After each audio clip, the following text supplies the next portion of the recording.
మొదటి సంవత్సరాన్ని పూర్తి చేసుకోబోతున్నటువంటి నారా చంద్రబాబు నాయుడు గారు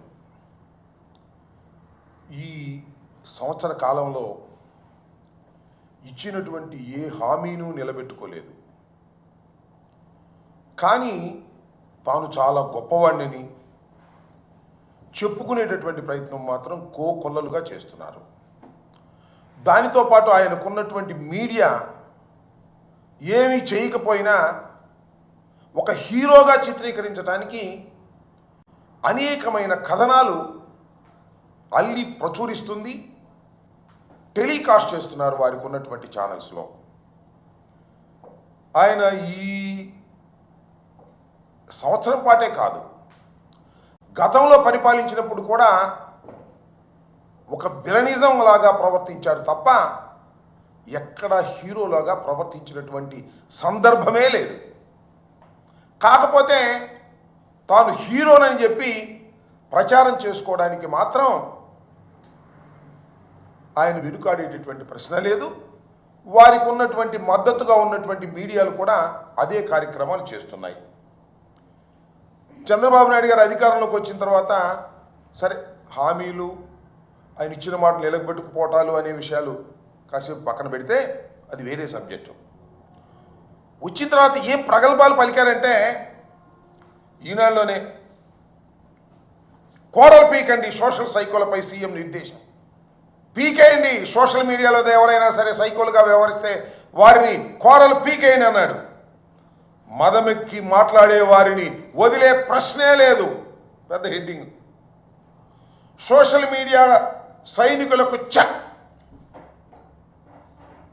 తప్పు చేసిన వారిని శిక్ష తప్పదు, అనుచిత పోస్టులకు తీవ్రమైన పరిణామాలు. ఆ పోస్టులు చూసి నా బిడ్డలు కన్నీరు పెట్టుకున్నారు. పవన్ కళ్యాణ్ గారు మంత్రివర్గంలో వాపోయాడట.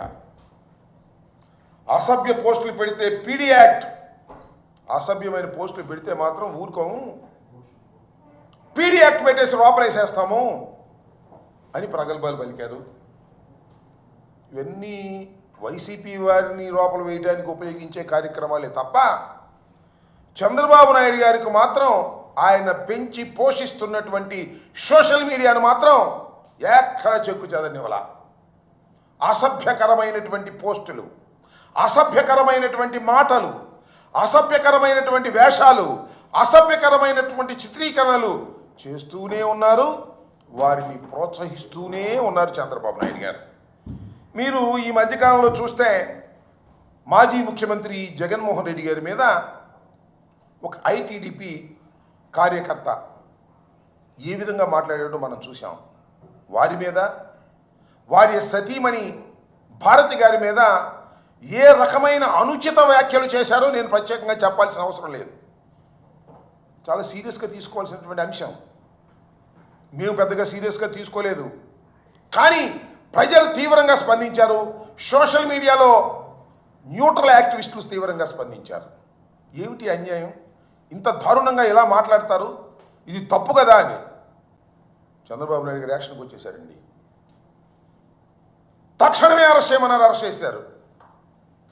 నేను ఆ రోజునే చెప్పా, ఇదంతా ఒక డ్రామా. జగన్మోహన్ రెడ్డి గారి సతీమణిని అన్న తర్వాత మేము ఊరుకోము అనేటువంటి ఒక డ్రామాని క్రియేట్ చేసి పాపం అతన్ని అరెస్ట్ చేశారు. చేబోలు కిరణ్ అనే వ్యక్తిని. అతను పెంచిపోసింది ఎవరండి? అతను ఐటీడీపీ కార్యకర్తగా ఎలా వచ్చాడు, ఎందుకు వచ్చాడు? అతనే చెప్పాడే. చేబోలు కిరణ్ చెప్పినటువంటి మాటే. ఆ రోజు జగన్మోహన్ రెడ్డి గారి సతీమణి భార్య గారి మీద మాట్లాడారనే దాని మీద పెద్ద ఎత్తున దుమారం లేచింది, అరెస్ట్ చేశారు. అంతకుముందు ఎంతమంది గురించి మాట్లాడాడు, ఎంతమంది భార్యల గురించి మాట్లాడారు, ఎంత నీచంగా మాట్లాడారు, అవి దృష్టిలోకి రాలేదు. సరే అరెస్ట్ చేశారండి. అరెస్ట్ చేసి ఏం చేశారే? నేను ఇవాళ చెప్తున్నా, మీ అందరికీ తెలుసు, చంద్రబాబు నాయుడు గారు అధికారంలోకి వచ్చిన తర్వాత సోషల్ మీడియా యాక్టివిస్టుల పేరు మీద అరెస్టు చేసిన తర్వాత ఇంత తొందరగా రిలీజ్ అయినటువంటి సోషల్ మీడియా అరెస్టుల్లో ఏది లేదు, ఒక కిరణం తప్ప.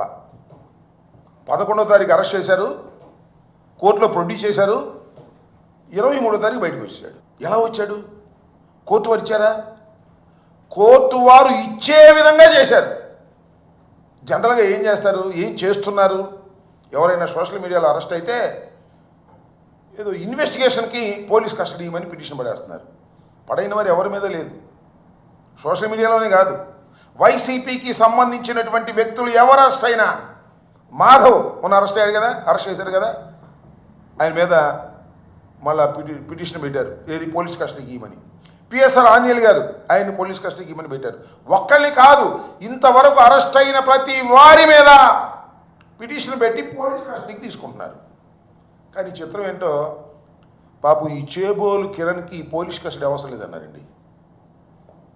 ఎందుకంటే మావాడండి, ఏదో నాటకంగా అరెస్ట్ చేశాం. చంద్రబాబు నాయుడు గారు పెంచి పోషించేసిన వ్యక్తి, చంద్రబాబు నాయుడు గారే ఆయన పిలిపించుకుని ఇవన్నీ మాట్లాడించాడు. కాబట్టి ఆయన్ని మేము మాత్రం జాగ్రత్తగా జైల్లోకి తీసుకెళ్ళి జాగ్రత్తగా జైల్లో నుంచి బయటకు తీసుకురావాలని నిర్ణయానికి వచ్చాం.